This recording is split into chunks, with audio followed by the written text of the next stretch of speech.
Bueno, vamos a comenzar. Buenas tardes, ¿cómo están? Mi nombre es Sergio D'Abramo, soy licenciado en Antropología y arqueólogo de la Dirección Provincial de Patrimonio Cultural de la provincia de Neuquén, organismo dependiente del Ministerio de las Culturas. Este, bueno, les quería dar la bienvenida y nada, estoy muy contento, estamos muy contentos y contentas de recibirlos en una nueva edición del ciclo de charlas bajo la tierra, ¿no? La cual tiene como objetivo presentar distintas investigaciones vinculadas a la arqueología y paleontología que se dan en la provincia del Neuquén, ¿no? Y compartirlas con la comunidad de la provincia y también de otros lugares, ¿no? Sabemos que se suma gente también de Río Negro, provincia de Buenos Aires y demás, así que también les damos la bienvenida. Bueno, a su vez vamos a estar también, valga la redundancia, dándole la bienvenida a Estefanía Petersen, nuestra directora de programas y proyectos, así que bueno, ¿qué tal Estefanía? ¿Cómo estás? Bueno, buenas tardes, gracias Sergio. Les doy la bienvenida a todos, les agradezco la presencia, poder darle continuidad a este ciclo que es el primero del 2022. Saludo especialmente a nuestra expositora y bueno, muy contentos de poder hacer divulgación científica, poner en valor nuestro patrimonio neuquino. Los saludo a todos en nombre del Ministerio de las Culturas, del ministro Marcelo Colonna, de nuestro gobernador y de nuestro director que hoy no pudo estar, Carlos Sides. Justo tiene una reunión importante y bueno, lamentó no poder estar hoy. Así que bueno, los dejo en buenas manos. Un abrazo, buenas tardes. Buenísimo, gracias Estefanía. Bueno, hoy vamos a estar presentando a la doctora Bárbara Postiglione, licenciada en Ciencias Biológicas de la Universidad de Maimónides y doctora en Ciencias Naturales de la Facultad de Ciencias Naturales y Museo de la Universidad Nacional de La Plata. Este, bueno, Bárbara ya nos contará un poco más, pero ella ha trabajado en distintos proyectos arqueológicos acá en la provincia del Neuquén. Este, Actualmente se desempeña como perito genética y es ayudante en la materia de métodos y técnicas en la investigación bioantropológica en la carrera de antropología de la Universidad Nacional de La Plata en la Facultad de Ciencias Naturales y Museos. Bien, bueno, hechas estas presentaciones y bienvenidas, les comento, como para finalizar ya mi intervención, que pueden hacer preguntas al chat y cuando termine la charla las socializaremos y se las extenderemos a la investigadora. Así que bueno, bienvenida Bárbara y bueno, puedes comenzar con tu exposición. Muchas gracias. Bueno, muchas gracias Sergio por la introducción y buenas tardes a todos y todas. Bueno, como ya dijeron, mi nombre es María Bárbara Postiglione y la charla va a ser sobre ADN, sobre todo mitocondrial. Comparto pantalla, me avisan si se ve y si no se llega a ver. Bien, ahí se ve. Perfecto, se ve, Barbie. Ahí bien, ahí va. Bien, bueno. Entonces, como les decía, la charla de hoy va a ser sobre ADN mitocondrial, ¿sí? Yo la titulé Las madres de la población de Neuquén, y a lo largo de la charla vamos a ver por qué las madres de la población de Neuquén. Bueno, a modo de introducción, vamos a ir viendo que a lo largo de la charla les voy a comentar sobre el estudio que desarrollamos como equipo de antropología de la Universidad de La Plata, y la parte que a mí me incumbe es la de ADN mitocondrial, y a través de este ADN mitocondrial cómo podemos inferir la composición genética de las poblaciones humanas y los procesos demográficos que fueron sufriendo a lo largo del tiempo. Entonces, para ello, bueno, primero hay que entender qué es el ADN mitocondrial, qué es la información genética, y tenemos que saber que toda esa información genética que tenemos, que se llama ADN, ¿cómo se llama? Lo heredamos de nuestros ancestros, tal cual como heredamos nuestra cultura, nuestras historias, nuestras costumbres. Así que bueno, pero vamos al grano y ¿qué es el ADN? Bueno, el ADN es toda la información genética que contenemos, ¿sí? Es un ácido desoxinucleico compuesto por bases nitrogenadas. No quiero entretenerlos con tecnicismos. Si alguno no sabe lo que es, me puede preguntar o podemos indagar un poco más. Pero básicamente es toda nuestra información genética que está dentro de las células. ¿Y qué son las células? Son las unidades mínimas estructurales de todos los tejidos que conforman nuestro cuerpo. Dentro de esas células, como les digo, tenemos ADN, pero tenemos dos tipos de ADN. El ADN nuclear, que se encuentra justamente en el núcleo, y es aquella información genética que va a dar todas nuestras características que nos hacen seres humanos y que nos hacen únicos a cada uno de nosotros. Y además tenemos ADN dentro de unas organelas o compartimentos que están dentro de las células, que se denominan mitocondrias. Esas mitocondrias son las encargadas de transformar el oxígeno que incorporamos en energía, y se encuentran en varias copias por célula. Entonces, si cada mitocondria contiene ADN, vamos a obtener varias copias de este ADN mitocondrial por cada célula. Entonces, esto es una característica muy importante, ya que, por ejemplo, si queremos recuperar ADN de restos arqueológicos de cualquier espécimen, al tenerlo en varias copias por célula, va a ser más factible que lo recuperemos completo o menos degradado que el ADN nuclear, que se encuentra en una sola copia por célula.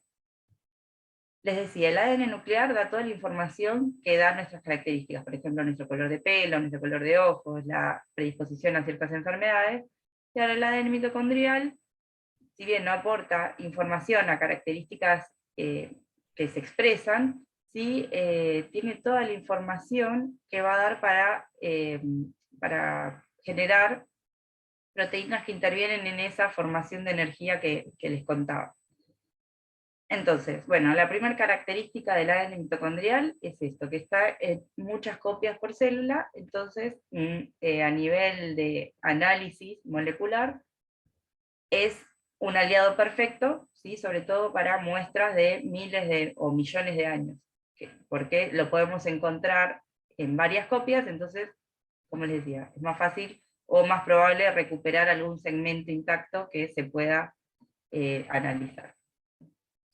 Otra de las características que lo hacen único e interesante al ADN mitocondrial es que solo se hereda por vía materna en los seres humanos, ¿sí? Esto quiere decir que la madre se lo transmite a toda su descendencia, pero solo lo van a seguir transmitiendo las mujeres de la familia.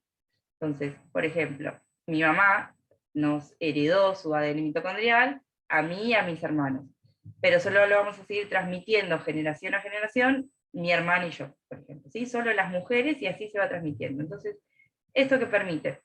Que a partir del estudio de un individuo, sea hombre o mujer, se pueda determinar el origen de ese linaje materno hacia el pasado.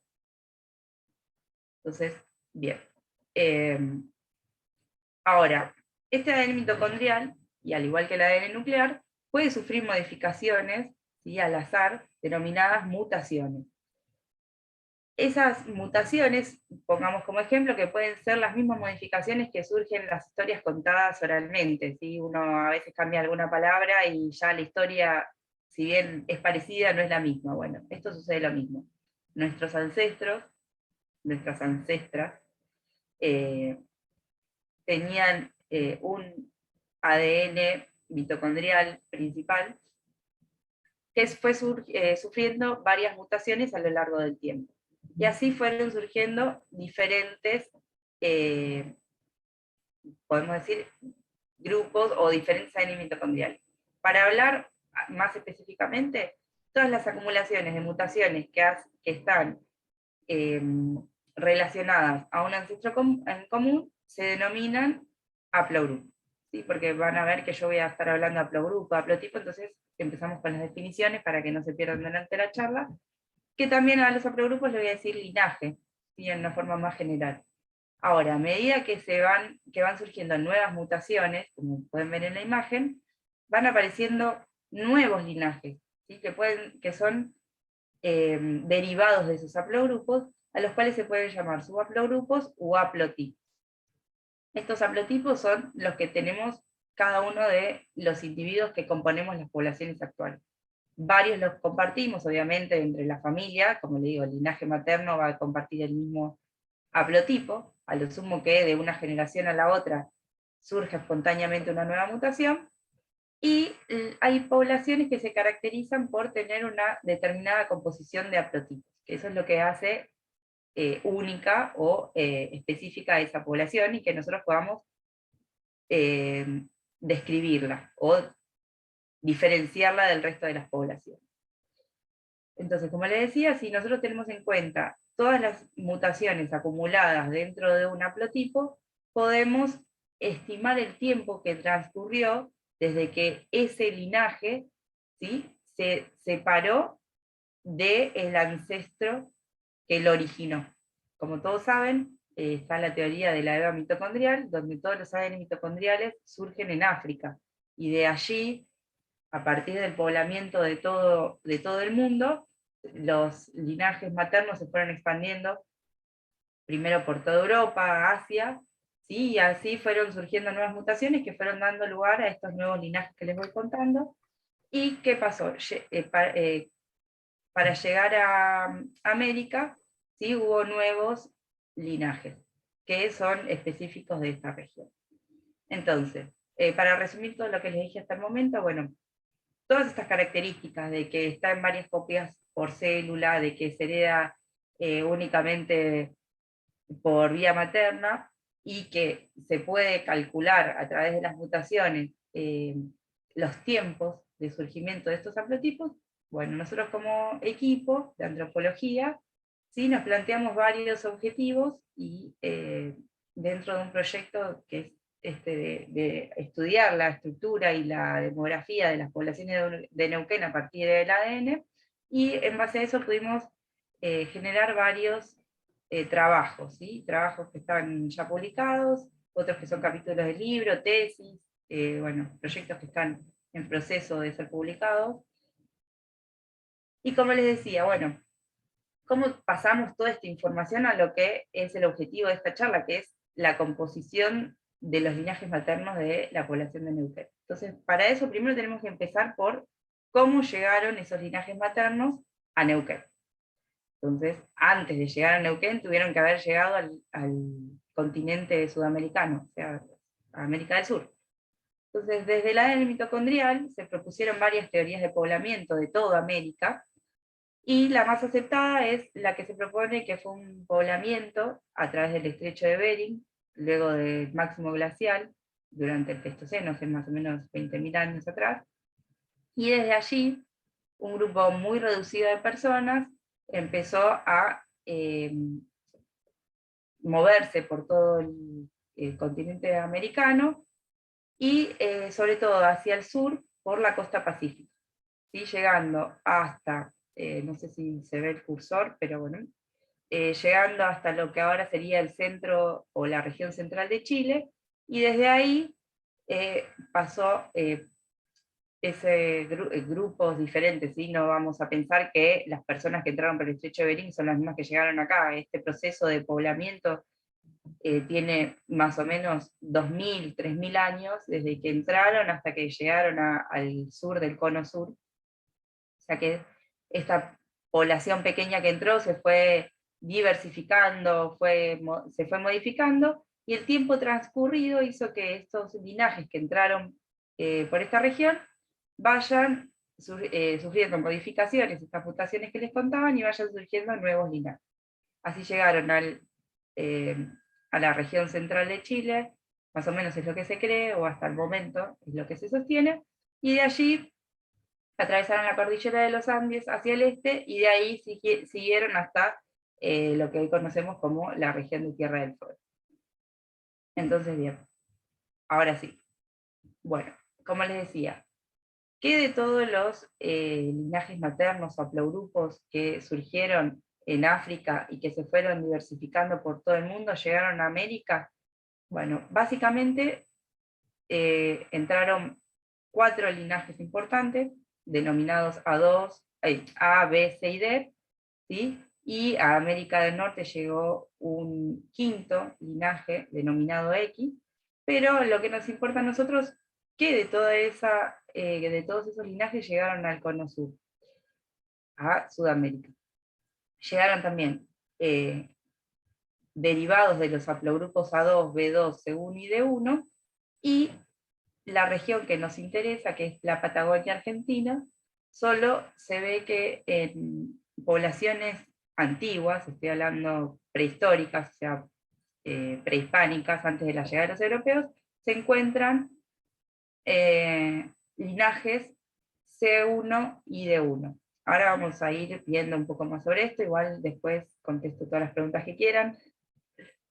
Entonces, bueno, dentro de esos 4 haplogrupos generales que llegaron a Sudamérica, los que más frecuentes, como les decía, fueron en Patagonia el D1 y el C1, y acá, por ejemplo, les puse como ejemplo cómo fueron acumulando mutaciones y se fueron generando nuevas variantes, ¿sí? Para el C1 y para el D1. Estos que están señalados en naranja, que son el haplotipo C1b13 y el D1G, son los que se encuentran en mayor frecuencia actualmente. El D1G también se encuentra muy frecuente en poblaciones antiguas, no que hayamos estudiado nosotros, sino que en estudios que ya se vienen haciendo en la región, tanto en la Patagonia Argentina como del lado de Chile, ¿sí? En el centro sur de Chile, en la Patagonia chilena. En cambio, el C1b3 es bastante frecuente en poblaciones actuales. Ahora, les comentaba que hubo un poblamiento hacia el sur de la Patagonia, bueno, más frecuente, ahí en esa región es más frecuente el linaje de 4H3. Y este D1J se vio que su mayor frecuencia está en la región de Córdoba, en muestras antiguas de la región de Córdoba, con lo que se podría decir que esos primeros linajes de uno que llegaron a la costa pacífica, ¿sí? Tuvieron tiempo de ir generando toda esta diversidad, el C1 lo mismo, y ir colonizando diferentes regiones, y ahí pudieron haber surgido estas nuevas variantes, o haberse hecho más frecuentes. No sabemos si, como la cantidad de muestras antiguas que hay analizadas no es mucho, o sea, no es representativo de toda la que podría haber sido la población que vivía en la Patagonia o en Sudamérica en sí, sino que son el pequeño número de muestras que se van recolectando. Bueno, se hipotetiza que surgieron en cada región. Por ejemplo, como les digo, el D1G puede ser del centro-sur de Chile o del norte de la Patagonia Argentina, el D1G en la región de Córdoba, el D4H3 más en la región cercana a Tierra del Fuego, pero puede ser que hayan surgido ahí, o puede ser que se haya movilizado hasta la región un grupo pequeño de pobladores que lo componía, que tenían este linaje, y que ahí tuvieron el tiempo necesario para que aumente su frecuencia. Ahora bien, en las poblaciones actuales, ¿sí? También de la Patagonia, sobre todo del Norte Patagonia, aparece un nuevo linaje muy frecuente, sobre todo del lado argentino de la Patagonia, que es el B2I. El B2I2, porque hay muestras B2I1 en los Cayapa, que son mucho más al norte, pero son solo 2 individuos, así que bueno, como les decía, estos si surgieron en alguna región en específico, son un grupo pequeño de pobladores que tuvieron el tiempo necesario para que surjan nuevas mutaciones y que aumente la frecuencia de este linaje en la región, hasta el momento no lo sabemos, pero se puede pensar en esas dos posibilidades. Bien, con la llegada de los europeos, además de toda esta composición que poseían de linajes maternos las poblaciones originarias y que ya vivían en nuestro continente, se introdujeron nuevos linajes maternos que son muy frecuentes en todo el continente europeo. ¿Y qué sucedió? Estas nuevas incorporaciones, y que son estos linajes, supónganse como ejemplo que el círculo celeste es la composición genética o de linajes maternos de América del Sur, ¿sí? Y con la llegada de los europeos se introdujeron nuevas variantes. ¿Qué pasó? Esto hace que cambie la composición genética de las poblaciones que existían hasta el momento. Puede llegar a ocurrir, como pasó, como por ejemplo en Buenos Aires, que el impacto del poblamiento europeo fue tan grande que la composición genética europea, ¿sí? Diluyó a la composición originaria. Esto no sucede en todo lo que es, por ejemplo, las poblaciones argentinas. Todos sabemos que cada región tiene una historia poblacional diferente.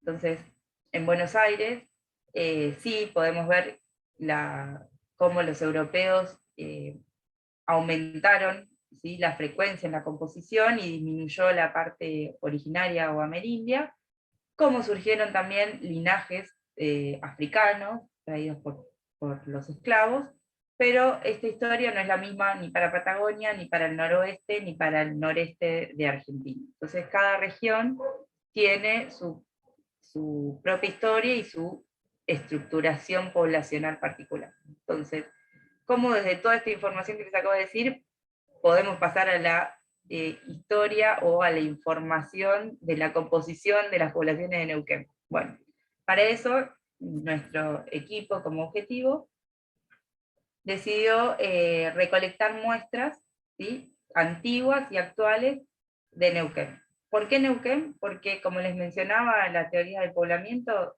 Neuquén está en una posición estratégica, por decir así, para el poblamiento. Y Sudamérica, que fue la última región en ser poblada, es una región con mucho interés en todos los estudios antropológicos y arqueológicos, porque se quiere saber qué es lo que llegó tanto de la parte arqueológica como de la parte genética.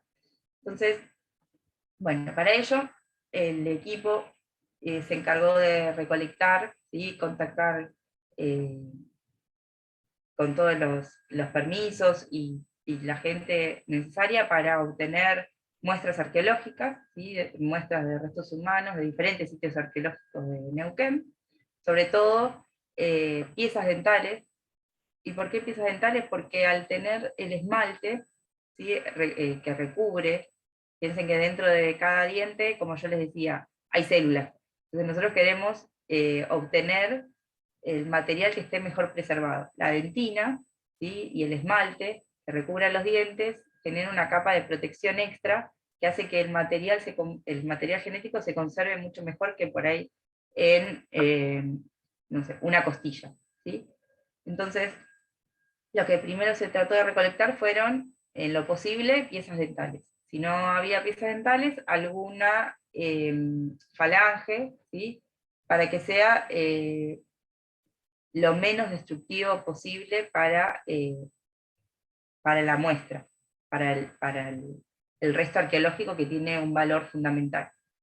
Ahora bien, para las muestras actuales, ¿cómo procedimos? Bueno, contactamos a personas referentes de diferentes lugares de Neuquén, especialmente del norte de Neuquén. Ahí la tenemos a Selmira Urrutia, que ella fue contactando a diferentes personas, a diferentes familias, y desde el conocimiento que yo tenía sobre la historia de algunas familias, bueno, las contactó para que nosotros pudiéramos realizar este estudio. Lo mismo la gente del Museo del Charrúa en Aluminé, también puso todo su esfuerzo para conseguir participantes que quieran donar su muestra de forma voluntaria.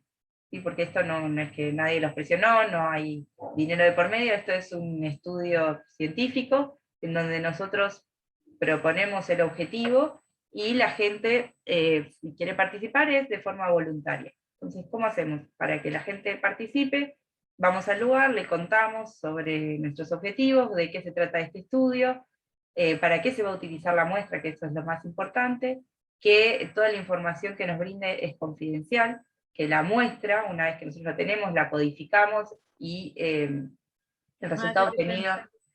Sí, pero no me puede... Perdón. Bueno, el resultado obtenido lo desligamos de esa persona, o sea, para nosotros ya no nos interesa en el estudio la persona en sí, sino su linaje materno, obviamente. Y además, bueno, de contarle todo este proyecto, necesitamos que esas personas firmen un consentimiento informado, que ellos voluntariamente nos donan su muestra. ¿Qué muestra? ¿De dónde tomamos muestra? De saliva, ¿sí? O de un hisopado del epitelio bucal, o sea, de la carilla interna de las mejillas, con un hisopo, se toma la muestra y listo. Eso fue lo que fuimos haciendo en las diferentes regiones que ahora les voy a mostrar, en las diferentes localidades. Además de tomarle la muestra, una vez que firmó el consentimiento informado, les hacemos completar a cada participante una encuesta de su genealogía, donde nos cuentan en qué lugar nacieron, en qué lugar nació la madre, el padre, si se acuerdan sus abuelos maternos y paternos, si tienen información sobre sus bisabuelos, bueno, toda esa información de origen, de nacimiento, a nosotros nos sirve para poder relacionar el linaje materno a una localidad geográfica, sea de Neuquén o no, ¿sí? Nosotros tratamos de que todas las muestras, todos los individuos muestreados, sean de una genealogía originaria, ¿sí? Porque ese es el objetivo de nuestro estudio. Sin embargo, hubo casos en que muestreamos a personas de origen europeo, que no está mal, ¿por qué? Porque eso nos da idea de la composición actual de la muestra, como les decía, cuánto impacto tuvo el poblamiento europeo, por ejemplo, en Neuquén. Entonces también es informativo eso para nosotros. Bien, entonces, ¿de dónde tomamos muestras? De las localidades donde tomamos muestras, las pueden ver ahí en el mapa, sobre todo, bueno,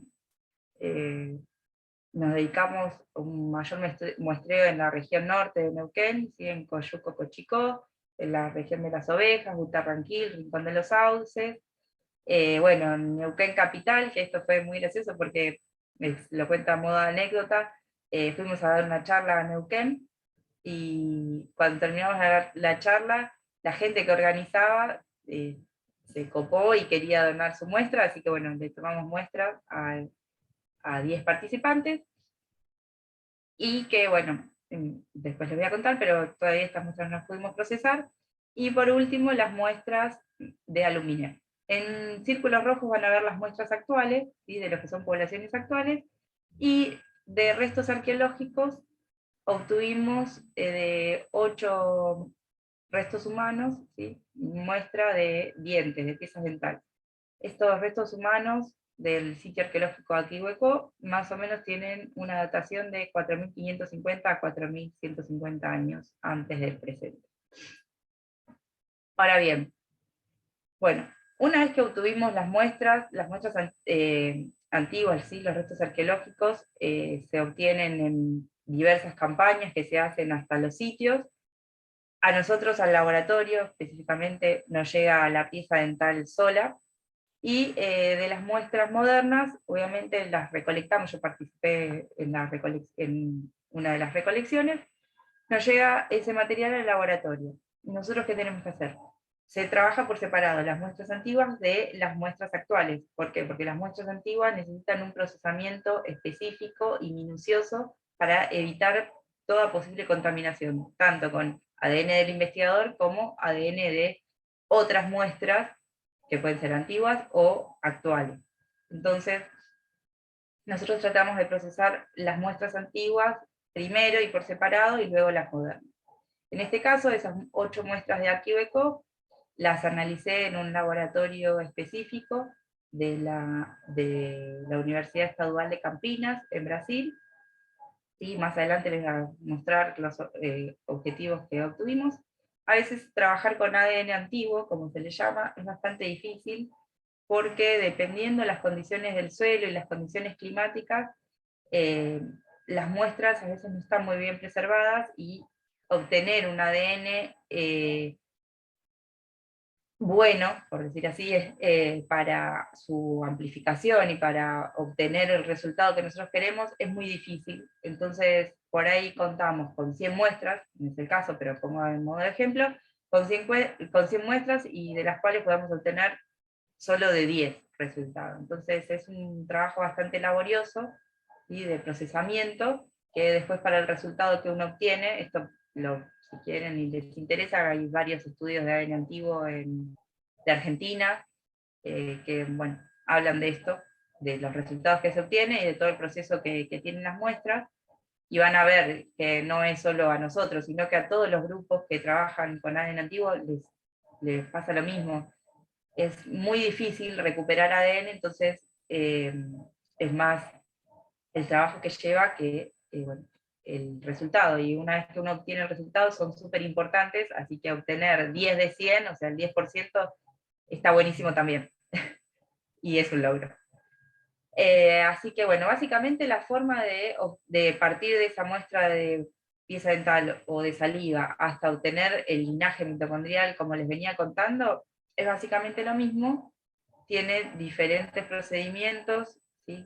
Más laborioso el antiguo que el moderno, pero básicamente los pasos son extraer, ¿sí? Tratar de sacar todos los excedentes de componentes orgánicos que puedan tener la muestra, tanto saliva como pieza dental, ¿sí? En el caso de las piezas dentales, colágeno, esmalte; en el caso de la saliva, ¿sí? Todo lo que son las enzimas, que son propias de la saliva, o si es de epitelio, ¿sí? Bueno, tratar de romper esas células y que quede el ADN lo más limpio posible, para luego, a través de unos pedacitos sintéticos de ADN, ¿sí? Que son una secuencia de bases, como les contaba, bases nitrogenadas, que se hacen de forma sintética, ¿sí? En diferentes laboratorios, y uno las puede comprar.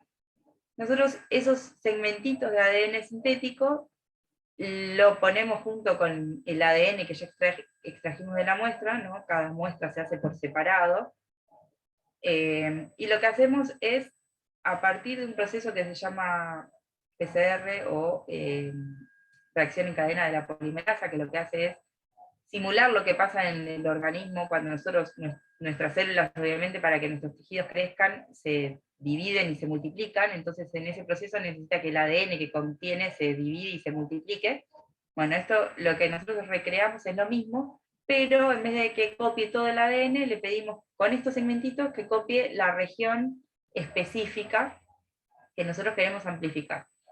¿Cuál es esa región dentro del ADN mitocondrial? Es la región control. Es una parte que no da información para nada, o sea, para ninguna característica, no codifica para ninguna proteína. Es una parte del ADN que se conserva, ¿sí? Y cumple otras funciones, pero que no se va a expresar después en ninguna característica específica. Entonces, esa región que a nosotros nos interesa, que es la región control, ¿sí? Acumula determinadas mutaciones que a nosotros nos permite después clasificar los linajes maternos. Entonces, bueno, vuelvo a la muestra de ADN mitocondrial, con estos adaptadores sintéticos de ADN, pasan por un ciclo, como les decía, de reacción en cadena de la polimerasa, que son diferentes temperaturas, que hacen que ese ADN que nosotros le pongamos lo copie miles de veces. Entonces, de una muestra que nosotros teníamos, ahora obtenemos miles de muestras. Esas muestras, que las obtenemos en un tubito y no se ve porque el ADN es imperceptible a los ojos, a esta escala, esas miles de copias, nosotros las mandamos a la unidad de genómica a que secuencien. ¿Y qué significa esto?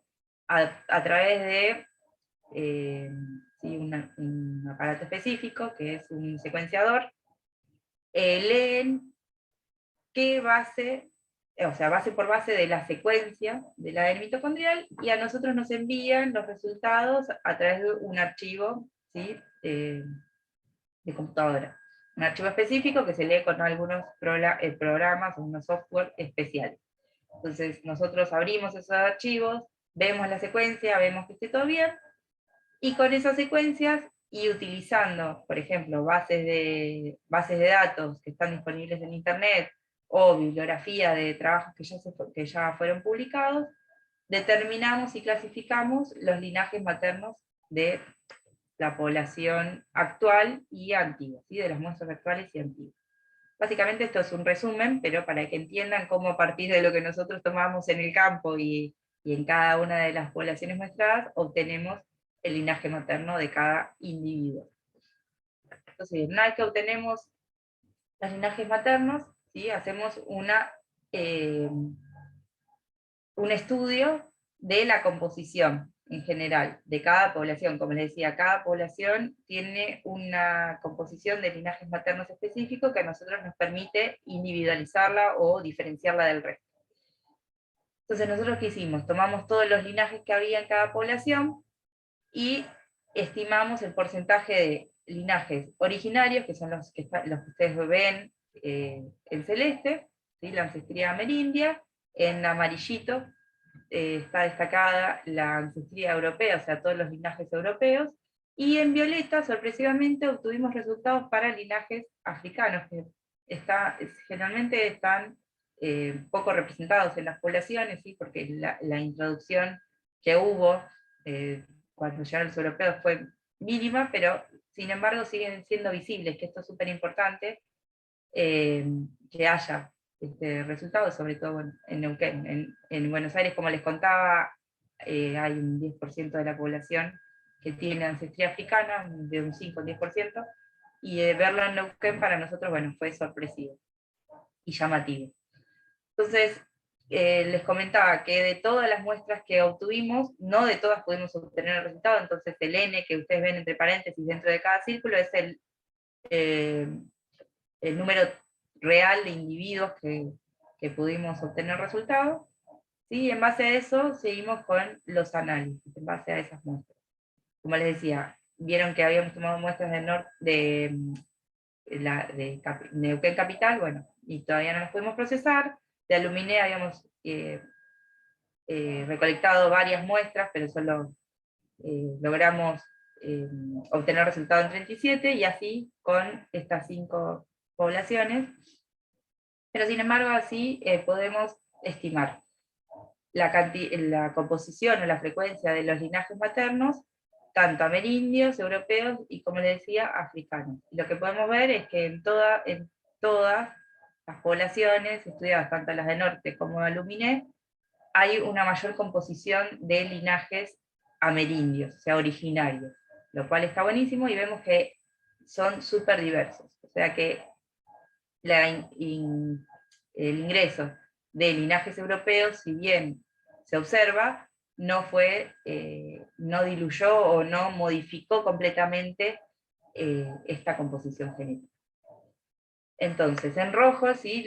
Los segmentitos que ven separados dentro de cada círculo son el linaje materno más frecuente para cada región. Por ejemplo, en Rincón de los Sauces vemos que el más frecuente fue el C1b13, que es que yo les decía que es muy frecuente en la región de Patagonia y centro-sur de Chile, lo mismo que el D1G y el B2I, que son también muy frecuentes en Aluminé. En las ovejas se vuelve a repetir el D1G, y en Butarranquil B2.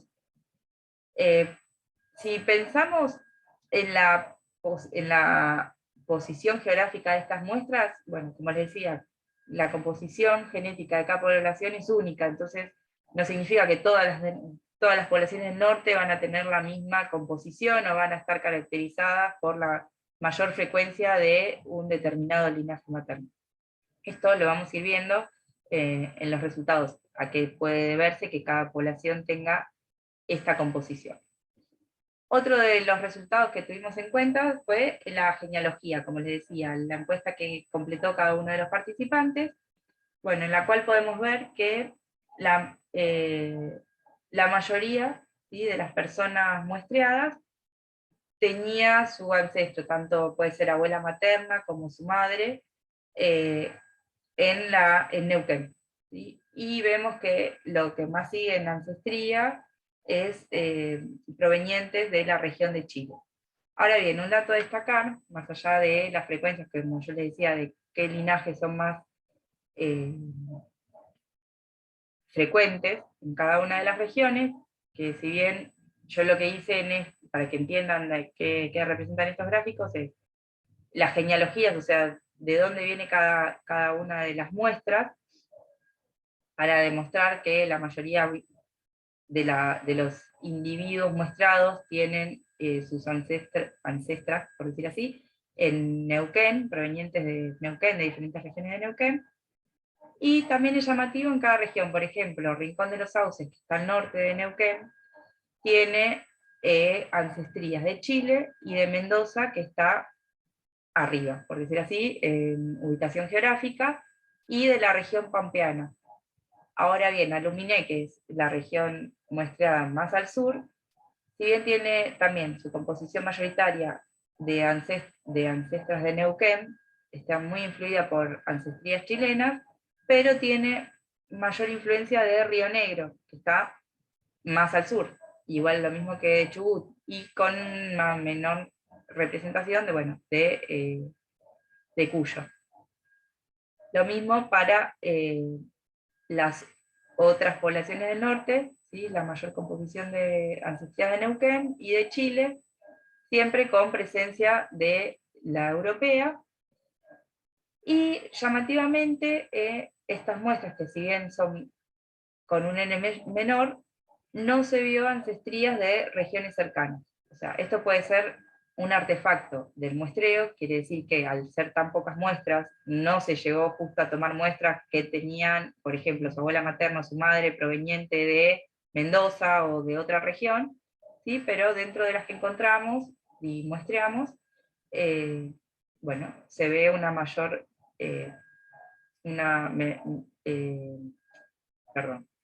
mayor influencia desde Chile y de Neuquén. Ahora, ¿qué pasó con eso? Hasta el momento les venía hablando de las poblaciones actuales. ¿Qué pasó con las muestras antiguas? De esas 8 muestras tomadas del sitio arqueológico Aquihueco, obtuvimos resultados para 3 de las muestras. Acá les muestro, ¿sí?, las mutaciones para que vean cómo es que las analizamos, qué mutaciones, ¿sí?, corresponden a la secuencia de esta muestra, esta corresponde a esta muestra, bueno, y así. Nosotros a través de esta secuencia de mutaciones le podemos asignar o clasificar dentro del haplotipo C1. Ahora bien, yo les comentaba, y la charla se llama Las Madres de Neuquén. La idea que nosotros tenemos como equipo es hacer un estudio, ¿sí?, a lo largo del tiempo de la composición de los linajes maternos de Neuquén. ¿Para qué? Nosotros queremos ver si las poblaciones actuales tienen representantes o están representados los linajes maternos que existían en la región antes de la llegada de los europeos. Si hay una continuidad genética dentro de las poblaciones de Neuquén. Entonces, para eso, para determinar si hay una relación, ¿qué hice? Hice un análisis estadístico que tiene en cuenta la secuencia, ¿sí?, de cada una de las muestras de todas las regiones actuales y del sitio arqueológico, que va comparando cada muestra par a par. O sea, por ejemplo, se toma una muestra de Rincón, la compara con el resto de las muestras. Y así va armando este árbol, ¿sí?, a modo de círculo, como se las presento, va armando una estructuración de cómo se van asociando esas secuencias, ¿sí?, entre los vecinos más cercanos. O sea, cuáles son, va agrupando a las secuencias más similares entre sí. Entonces, yo les marqué en algunos colores que hay algunos linajes maternos, ¿sí?, específicos de cada una de las regiones. Por ejemplo, hay linajes que son específicos de Rincón, linajes que son específicos de las ovejas, otro de Rincón, y lo llamativo es la comparación entre las secuencias antiguas con las modernas. Y lo que vemos es que esos 3 linajes maternos de las muestras de Aquihueco están relacionados, ¿sí?, en un grupo bien delimitado con muestras de Rincón de los Sauces. Muestras actuales de Rincón de los Sauces, justamente, ¿sí?, linajes parecidos, lo habíamos podido caracterizar en las antiguas como C1, y en las actuales, y ya con un poco más de mutaciones que se pueden describir, como el C1b13. Como les decía, este linaje es muy frecuente en Patagonia, Argentina. Entonces, a partir de este estudio podemos ver, y podemos hipotetizar que sí, que existe una relación temporal entre las poblaciones. Piensen que estas son muestras de 4.000 años, como les decía, con poblaciones que fueron muestreadas en el 2019, o sea, poblaciones actuales. Lo ideal sería, para poder hacer un análisis temporal como corresponde, obtener muestras de diferentes momentos, ¿sí?, de todo del Holoceno tardío. Nosotros somos parte del Holoceno tardío final, bueno, desde 4.500 hasta el presente, si hay sitios con fechados de 2.000 años, 1.000 años, sitios con 500 años antes del presente, ¿sí? Lo ideal sería eso. Nosotros vamos recolectando muestras y van surgiendo los datos a medida que se va procesando, pero hasta el momento la primera aproximación que tenemos es esta, que muestras del sitio Quíbeco están relacionadas a Rincón de los Sauces.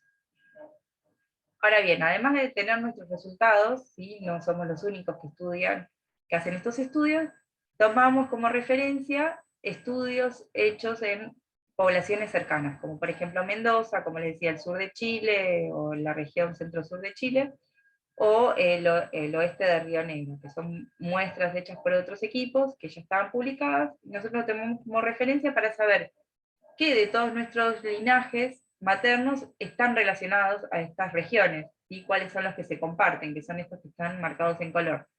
Y lo mismo, lo que pudimos observar es cómo las regiones cercanas influyen sobre nuestras muestras. Por ejemplo, Mendoza, ¿sí? Van a ver que tiene una mayor composición de este verde, que si van acá a la tabla es el de 1J, que yo les comentaba que es muy frecuente en la región de Córdoba. Entonces, puede ser que Mendoza esté recibiendo, ¿sí? Flujo génico, que es esta movilidad de individuos desde una región a la otra.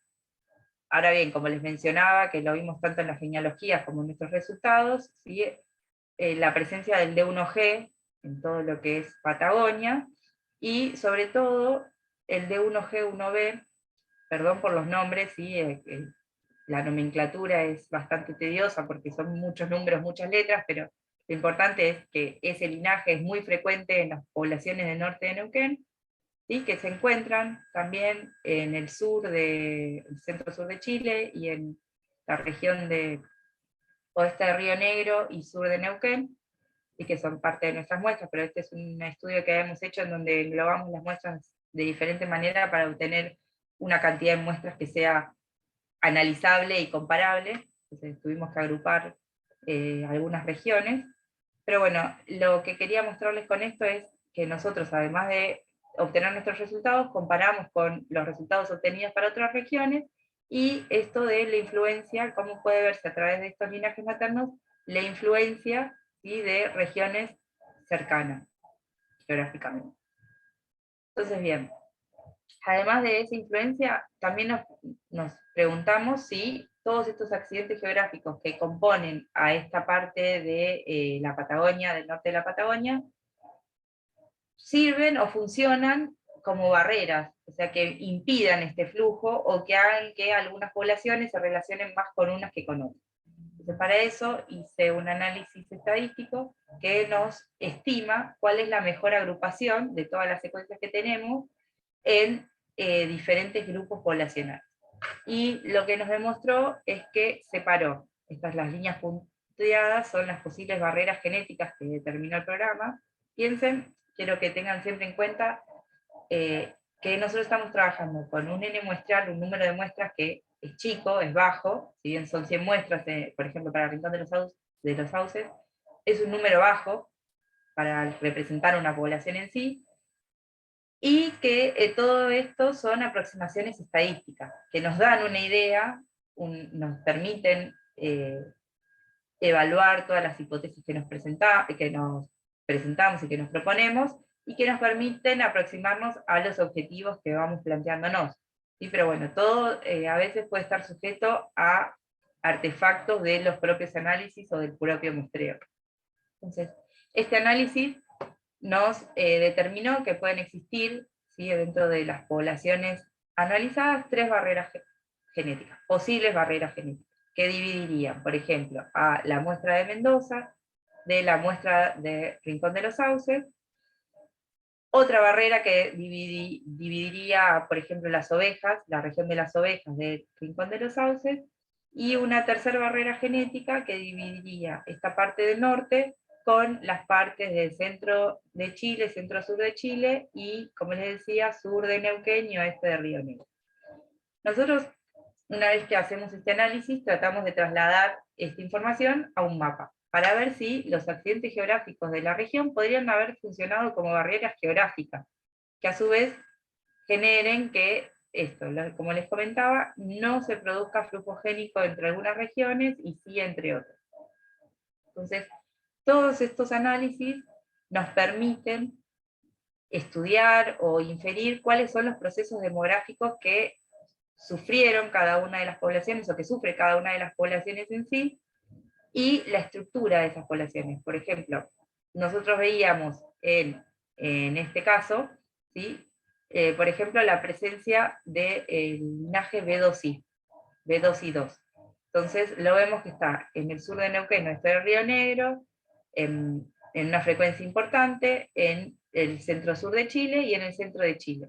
Pero lo vemos en muy baja frecuencia en estas muestras de Mendoza y de Rincón de los Sauces, y casi no se observa, o sea, no está presente en las ovejas. Entonces, a partir de estos resultados, de comparación con otros estudios, de la obtención de estas posibles barreras genéticas, que pueden coincidir con barreras geográficas. Por ejemplo, si nosotros vemos que las ovejas tienen una composición, una estructuración diferente al resto, bueno, puede ser que al estar entre la cordillera de los Andes y la cordillera del Viento, puede ser que haya quedado aislada. Entonces, el flujo génico a esta región puede haber sido menor. Todas estas hipótesis nosotros nos vamos planteando y vamos tratando de saber si son ciertas o no las teorías que nos proponemos y los objetivos, a partir, bueno, de todos estos análisis.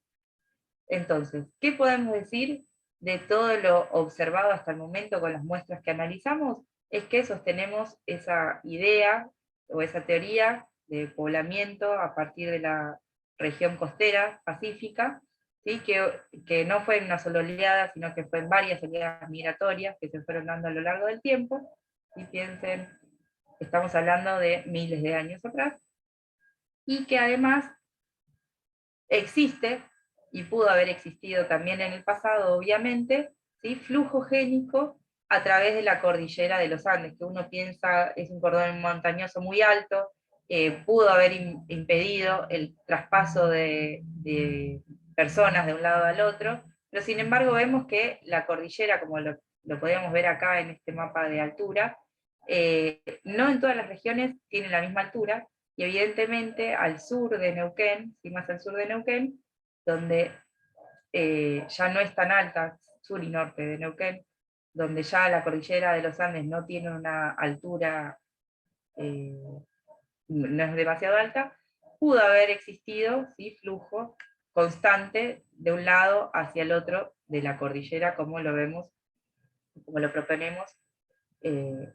acá. En realidad esto está tomado un trabajo realizado por otro equipo de investigación en el 2012. Bueno, nuestros resultados llegan hasta esta misma aproximación hasta el momento. Entonces, ¿qué podemos concluir? Que si bien hubo una incorporación de haplogrupos europeos en la población de Neuquén, ¿sí? Más del 74% de su composición sigue siendo de ancestría amerindia u originaria. Podemos decir que existe estructuración poblacional entre las diferentes regiones o localidades estudiadas, ya que, como vimos, la composición de los haplotipos y la frecuencia en cada uno es diferente.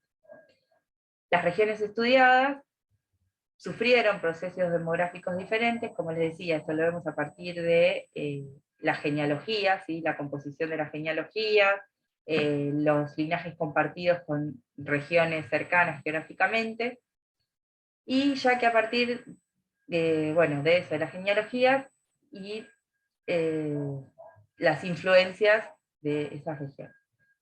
Podríamos plantear la idea de una continuidad temporal, como les decía, por lo que observamos desde el sitio arqueológico Aquihuecó, con la cercanía genética, se podría decir, o con la cercanía o similitud entre los linajes que obtienen las muestras de este sitio con las de Rincón de los Sauces, antes de la llegada de los europeos, ¿sí?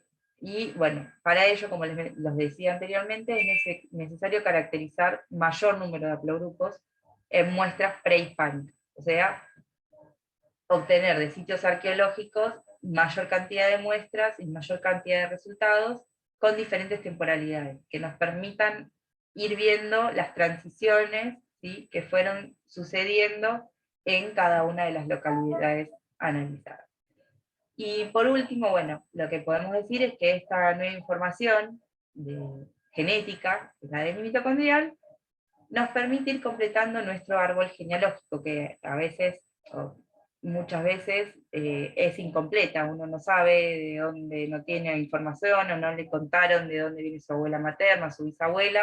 Entonces, muchos de nosotros tenemos nuestros árboles genealógicos un poco acotados, y bueno, esta información que podemos adquirir de nosotros mismos nos va abriendo un poco más el panorama. Y bueno, eso es todo.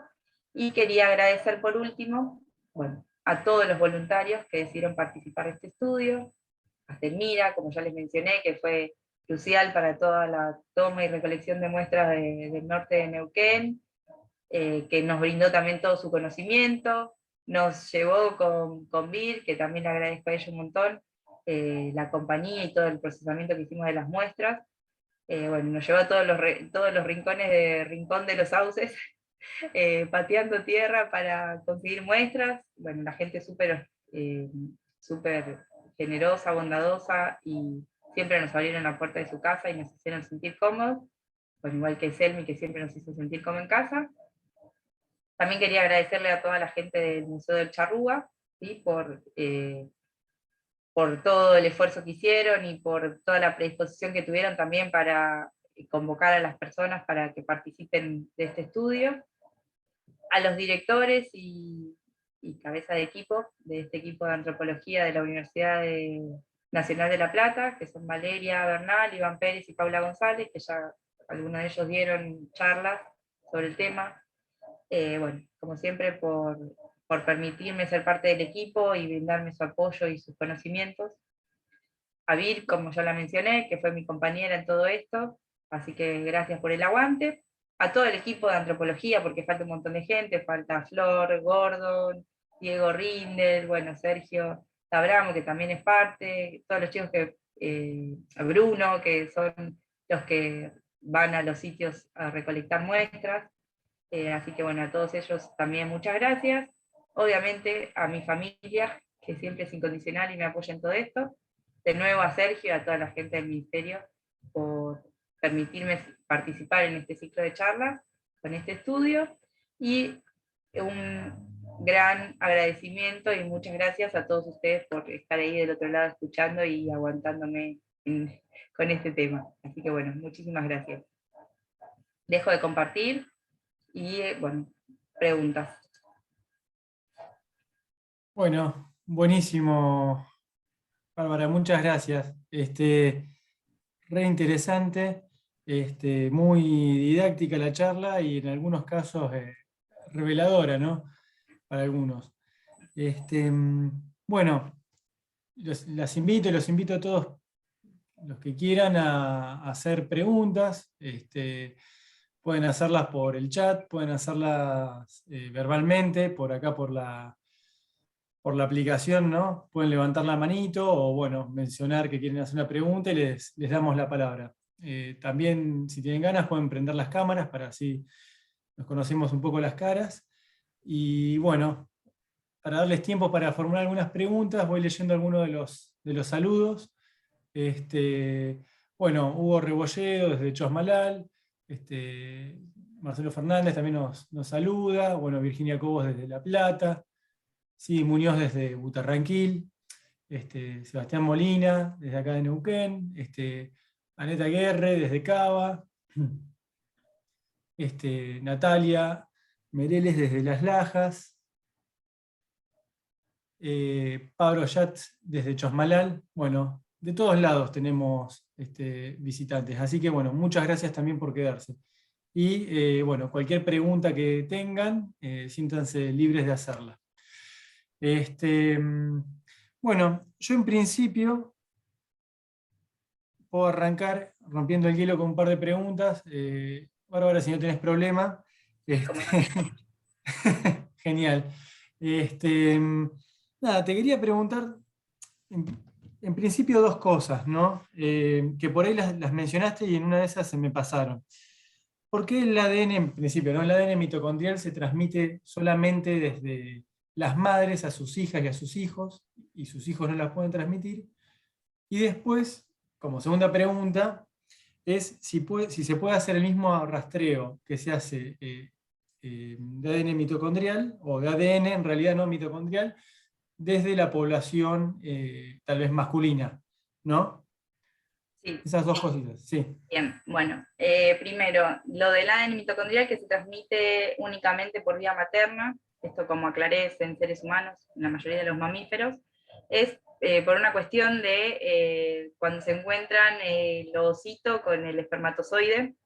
Sí, dígame si soy muy técnica, pero bueno, básicamente es ahí donde surge, de donde empieza esto, que una vez que se une el ovocito con el espermatozoide pierde su cola, ¿sí? Su flagelo, que es donde se encuentra la mayor cantidad de mitocondrias, ¿sí? Y en cambio el óvulo, que es una célula, como les mostraba, que tiene un núcleo, que tiene una región que se llama citosoma, donde están todas las organelas, ahí tiene sus mitocondrias. Entonces, una vez que el espermatozoide ingresa al óvulo, puede contener alguna mitocondria que es mínima en comparación a la cantidad de copias de ADN mitocondrial que tiene el óvulo. Entonces, por eso se dice que solo lo transmiten las madres, porque transmite por el ovocito, por el óvulo, directamente. Ahora, vamos a la segunda pregunta. Espero haberte respondido y haber sido clara. Y la segunda pregunta, que era si se puede hacer lo mismo a partir de alguna región del ADN, pero con la población paterna, por decir así, ¿sí? Reconstruir los linajes paternos, sí, eso se hace, está súper estudiado y ya hay caracterizados linajes paternos, y se hace a través del cromosoma Y. ¿Sí? El cromosoma Y, como sabemos, solo lo transmiten los padres a sus hijos varones. Entonces, ahí estaría la diferencia. El ADN mitocondrial lo tenemos todo, lo heredamos tanto hombres como mujeres. En cambio, el linaje paterno solo lo van a heredar los hijos varones, y lo van a transmitir solo los hijos varones. Y se va a seguir transmitiendo si de generación en generación van apareciendo nuevos varones en esa familia. ¿Sí? Si no, los linajes paternos quedan en los hijos varones. Así que si alguno tiene hijas mujeres, ahí se corta su linaje. Pero bueno, sí, existe lo mismo para los linajes paternos, y de hecho la historia poblacional de cada región, si uno estudia los linajes maternos y paternos, para la Argentina es diferente, por algo que todos sabemos de nuestra historia, ¿sí? Que siempre fue desigual la composición de mujeres que de hombres. Entonces, por ahí, si en Neuquén hacemos un análisis de los linajes paternos, por ahí obtenemos mayor frecuencia de linajes europeos. Hay que estudiarlo, no se sabe, pero bueno, eso es lo que pasa, por ejemplo, en Buenos Aires. ¿Sí? Yo hablo de una región muy cosmopolita, donde la mayoría de los linajes paternos son europeos. Perfecto, muy, muy claro. Bueno, acá hay algunas preguntas que las voy a ir leyendo. Bueno, primero saludo de Selmira. Muy Besito, Celi. interesante y una alegría verte. Bueno, después Isabel nos pregunta si va a estar cargada la charla. Sí, va a estar cargada posteriormente en el canal de YouTube del Ministerio de las Culturas, así que ahí la vas a poder ver, Isabel. Y bueno, voy acá a una pregunta, la leo textual, de Sidi Muñoz. Cualquier cosa podés intervenir. Dice: mencionaste que la teoría más aceptada es del poblamiento que se da a través del estrecho del Bering. ¿Qué pasa con Monteverde? ¿Es una línea diferente de poblamiento? ¿No hay presencia de esa población en nuestra región? Bien, bueno, a través del estrecho de Bering se pobló todo Sudamérica, ¿sí? Como les mencionaba y les mostraba en uno de los gráficos, una de las teorías que se propone a través del ADN mitocondrial, es que justamente, y aparte Monteverde vino a romper con varios esquemas que se tenían sobre el poblamiento de toda América, como por ejemplo el poblamiento, que los primeros pobladores fueron los Clovis. Bueno, Monteverde tiene una antigüedad que hace que varias de esas teorías se caigan. ¿qué pasa? Monteverde fue uno de los primeros sitios antiguos que se tiene composición de linajes maternos analizados, y sí, es parte del mismo poblamiento. De hecho, se cree que llegó hasta ahí la oleada esta por la costa pacífica, y desde allí, por eso digo, atravesaron la cordillera de los Andes hacia el este y siguieron poblando hasta el resto del sur, ¿sí?, de la Patagonia, por el lado este. Pero Monteverde es uno de los sitios cruciales del poblamiento de Sudamérica, y es parte de la composición, ¿sí? De lo que hablé hasta ahora. No lo tuve en cuenta para esta charla, pero sí, cuando se hacen comparaciones con muestras antiguas, obviamente se tiene en cuenta. Yo acá solo presenté los resultados antiguos de muestras que nosotros recolectamos, pero obviamente hay sitios arqueológicos en toda la Patagonia con restos que ya están caracterizados su linaje materno. No los tuve en cuenta porque, bueno, solo hablé de la parte de Neuquén, pero hay un montón de sitios que nos sirven. De hecho, yo en mi tesis de doctorado analicé diferentes sitios de la Patagonia, Argentina, ¿sí? Y tuve en cuenta los sitios y la composición de linajes maternos de los sitios antiguos del lado chileno, para hacer esto mismo, una comparación de linajes maternos, y se ve exactamente lo mismo que se ve en la actualidad, o sea, esta continuidad. Si bien hay una dilución en las poblaciones actuales, o no hay tanta representación, que puede ser, como les decía, un artefacto del muestreo, sí hay también composiciones desde ese lado. Perdón. No sé si respondí la pregunta, pero bueno, espero haber sido clara. Bien, muy bien. Sí, acá dice que sí, que muchas gracias. Genial, sí. Genial. Bien, después otra pregunta, ¿no? Fabir, no tengo el nombre ahí muy claro de este usuario o usuaria, dice, ¿se ven coincidencias en los linajes del resto de la Patagonia? O si se ven coincidencias con los linajes del resto de la Patagonia. Sí, o sea, si se refieren a otras regiones de la Patagonia en sí, entre poblaciones actuales y antiguas, bueno, hay poca, hasta el momento no hay muchos estudios como el que hacemos nosotros en Neuquén de población actual y antigua en Patagonia, ¿sí? Son algunos trabajos que hace un equipo en moderno, otros que hacen antiguo, pero no que un mismo equipo haga esta comparación. Pero sí se ve, por ejemplo, en el D4H3 en la región de Tierra del Fuego, está en muestras antiguas y en muestras actuales, por ejemplo, para decir que hay una continuidad. Sí, existe, pero bueno, son los menos. Hay por ahí más en el NOA, como les decía, en Córdoba, hay un equipo ahí en Córdoba que tiene todas muestras, tomó muestras antiguas y muestras actuales de las mismas regiones, y hace una comparación, igual que en Neuquén, y ven también que hay una continuidad, ¿sí? Siempre con esto, con el factor europeo interviniendo, interfiriendo, pero hay una continuidad de linajes originarios. Así que sí. Muy bien, genial. Bueno, no sé si alguien más tiene alguna otra pregunta, si no yo tal vez pregunto algunas cositas más, pueden Dale. levantar la mano. O... Si quieren puedo dejar acá en el chat mi mail personal, y el que quiere me escribe, si les parece. Entonces, Dale, genial. escribo antes de que cierren. Y bueno, Genial. Escucho a quien quiera. Genial, Mientras genial. pueda responder. Dale, gracias por dejar tu mail, por socializarlo. No, Bueno, acá Pablo Marcelo Fernández te dice felicitaciones por la charla, súper interesante, muchas gracias. Bueno, gracias, Pablo. Le gustó, así que bueno, le agradecemos.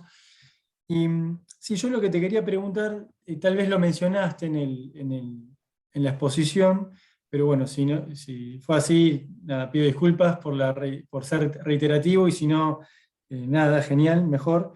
Era si hay algún haplotipo, digamos, que sea más representativo de todas estas poblaciones neuquinas que analizaste, digamos, ¿no? Que digas, bueno, este haplotipo se impone sobre otros.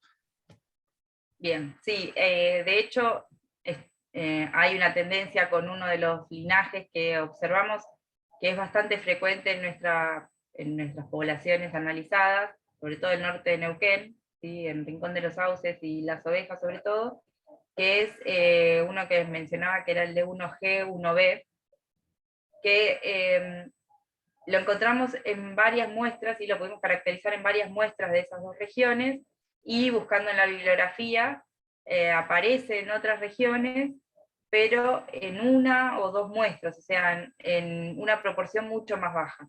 Entonces podríamos pensar que por ahí surgió en esa región del norte de Neuquén. ¿Sí? Lo que pasa es que al no tener las muestras antiguas para comparar, que esto quería aclarar, no es que nosotros solo tomamos muestras de Aquihuecó, ¿sí? El equipo cuenta con varias muestras arqueológicas, de hecho hay un stock de más o menos aproximadamente 34 muestras arqueológicas de diferentes sitios para analizar, pero bueno, debido a temas personales todavía no se pudo obtener resultados, pero ese linaje lo vimos en poblaciones actuales, ¿sí? En varias muestras de las ovejas y de Rincón, con lo cual, bueno, nos lleva a pensar esto, que puede ser un linaje que es propio de esa región por no encontrarlo en la bibliografía descrita hasta el momento, así con esas mutaciones específicas que nosotros encontramos. Como siempre les dije, puede ser un artefacto de muestreo, ¿sí? Que por ahí en otra región no estamos tomando muestras que sí lo tengan, pero bueno, llama la atención que esté en una gran proporción en esas dos poblaciones, así que se podría pensar que surgió ahí o cercano ahí. Si surgió del norte de Patagonia, Argentina, o el centro de Chile, no lo sabemos. Posiblemente surja donde es más frecuente, ¿no? Así que bueno, nos lleva a hipotetizar de eso, de que es probable que haya surgido ahí, en el norte neuquino. Genial, re interesante. Entonces sí, habría hay un linaje que aparece más acá y en otros lugares no ha Tal cual, sido descripto. tal Bien, cual. bueno, muy interesante, algo propio de esta zona. El Bueno, linaje neuquino. y Pero está bueno, no bueno. sabemos todavía, no podemos decir No, eso, pero no, estaría buenísimo. sería interesante, pero bueno, al menos, a ver, donde se escribió con más frecuencia es aquí, Sí, sí, digamos, en el tal norte cual. argentino. Sí. Perfecto, sí, sí, sí. Genial. Este, bueno, acá otro saludo de Raúl Mancilla, felicitaciones, muy clara la exposición, gracias. Muchas Este, gracias. y bueno, por último te quería consultar yo si estos resultados han sido volcados o compartidos con parte de la población que brindaron muestras actuales, ¿no? Y si Sí. nos puedes contar, si podés, sin compromiso, cómo fue su reacción, o si era lo que esperaban, ¿no? Y demás. Bien, sí, eso fue algo que me olvidé de comentarles y súper importante. Bien, gracias Sergio que lo nombraste. Nosotros, una vez que obtenemos los resultados, no nos quedamos solo con el resultado para hacer estos estudios, ¿sí? Sino que a cada individuo le devolvemos un informe con su resultado y con una descripción de dónde podría haber surgido ese linaje materno. En qué tiempo probable tiene ese linaje en la región. Bueno, le hacemos una devolución particular a cada persona, y como yo les decía, cada vez que nosotros tomamos la muestra, la hacemos anónima, eh, la muestra deja de pertenecer a una persona, pero yo, que soy la responsable, igual que Vir, que somos las responsables, una vez que terminamos el análisis, a cada persona en particular y no en algo grupal le devolvemos su informe en forma personalizada. Después, bien, con esos resultados, ¿sí? Generales, como les mostré ahora en esta charla, hicimos una devolución en la comunidad, en Aluminé, por ejemplo, de una charla con unos primeros resultados que habíamos obtenido, y eso hizo que la gente, bueno, se entusiasmara y quiera participar más en estos estudios, que vieran que no es que tiene algún fin lucrativo, sino que es simplemente investigación básica y que es genética de población es lo que estamos haciendo. Entonces, bueno, está bueno como la gente no sabe del tema, o por ahí empieza a preguntar y a indagar sobre qué es el ADN, qué es el ADN mitocondrial, si yo doy mi muestra, qué bueno saber más de mi lado materno, yo no conozco, me dice, yo tengo una vaga idea. Así que la gente se reprende, le pone toda la onda y está buenísimo. Nos vamos más contentos nosotros, creo, que la gente en sí con, con la participación. Pero bueno, sí, hay un informe y después una devolución como ahora, como esta charla, por ejemplo, hay devoluciones. Y nos gustaría hacerlo más particular, por ejemplo, si se puede ir a Rincón a dar una charla con la gente de Rincón y explicarle la estructura específica de esa localidad, perfecto. Lo mismo con Aluminé, pero bueno, todo tiene su beta económica y de tiempo y cosas burocráticas que, bueno, hacen que no sea tan posible. Sí, su logística. Tal cual. Pero bueno, nada, es muy positivo la recepción de la población y también la predisposición, así que, bueno, genial y felicitaciones por este trabajo. Bueno, muchas gracias. Bueno, acá unos mensajes más. Felicitaciones por este nuevo ciclo, muy buena exposición, dice Andrés Ganem. Pedro Yat dice, gracias por la exposición y por socializar sus investigaciones y conclusiones, muy claro todo, saludos. Isabel Jorquera dice, me hubiese encantado colaborar con el muestreo, soy de Barbarco. Bueno, Isabel, gracias por sumarte y bueno, no sé acá la investigadora, ¿qué dice? Sí, ojalá en algún futuro podamos volver y seguir colectando muestras para hacer una investigación con mayor cantidad de resultados y que sea una aproximación más real de la población. Así que ojalá podamos en algún futuro volvernos a encontrar. Bueno, Isabel, ahí en cualquier momento tal vez te están visitando. Si lo quieres recibir con tortas fritas, cuando quiera. Bueno, el mangazo nunca falta, Claro. ¿no? Como quien dice. Bueno, acá Lau Salgán también, muy buen trabajo, felicitaciones, Hugo Rebolledo, muy claro todo, muy buena charla. Bueno, Isabel Jorquera agradece, bueno, te agradecemos nosotros por la buena onda también. Cidi Muñoz dice, qué interesante, ojalá tenga mayor difusión para que este tipo de investigaciones se sostengan en el tiempo y posibiliten mayores presupuestos para que se lleven a cabo. Bueno, sí, gracias. Sí, es buen aporte. Bueno, a ver acá Oscar Valenzuela, gracias Bárbara, muy interesante tus conocimientos y aportes. Soy Oscar de Junín de los Andes. Gracias, Oscar. Así que bueno, de toda la provincia tenemos visitantes. Genial. Y bueno, no sé si alguien tiene alguna pregunta más u observación que quiera compartir. Si no, ya iríamos cerrando esta primer charla de este nuevo ciclo.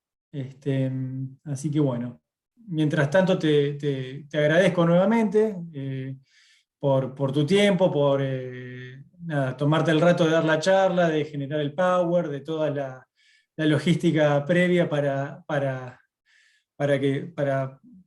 permitir que esto salga bien. Así que bueno, de nuestra parte, ¿no? Desde la Dirección Provincial de Cultura, desde el Ministerio de las Culturas, te agradecemos. Y bueno, nada, te vamos tal vez a estar molestando para que nos expliques algunas nuevas dudas que nos van a ir surgiendo a medida que pasen los días, ¿no? Bueno, dale. Bueno, y agradecerles a ustedes por este espacio y el tiempo que estuvieron ahí del otro lado escuchando, que a veces se hace un poco monótono, pero bueno, muchísimas gracias por la invitación y a todos los que se quedaron para escuchar. Así que Genial, cuando Bárbara. quieran me pueden escribir, obviamente, toda consulta siempre es bienvenida. Bueno, buenísimo. Por último, bueno, agradecerle a todas las personas que estuvieron presentes, a a nuestras autoridades, a nuestro director Carlos Síguez, al ministro Marcelo Colonna, al señor gobernador, y bueno, nuevamente a todos ustedes, a todos y todas ustedes por participar y sumarse. Por último, y no menos importante, quiero invitarles a la próxima charla, que va a ser el próximo miércoles 22 de junio a las 18 horas. Va a estar a cargo de la antropóloga y arqueóloga Florencia Gordon, también doctora en Ciencias Naturales, que va a exponer un tema titulado La guerra y la paz, patrones de conflicto interpersonal en el noroeste de Patagonia durante el Holoceno, ¿no? Nos va a contar cómo se ven distintos rasgos de violencia en el registro arqueológico y bioarqueológico. Así que bueno, desde ya todas y todos invitados, y bueno, nuevamente les agradezco por su presencia y buena predisposición. Bueno, hasta la próxima. Chao, hasta la próxima, gracias. Gracias, hasta la próxima. Chau, chau.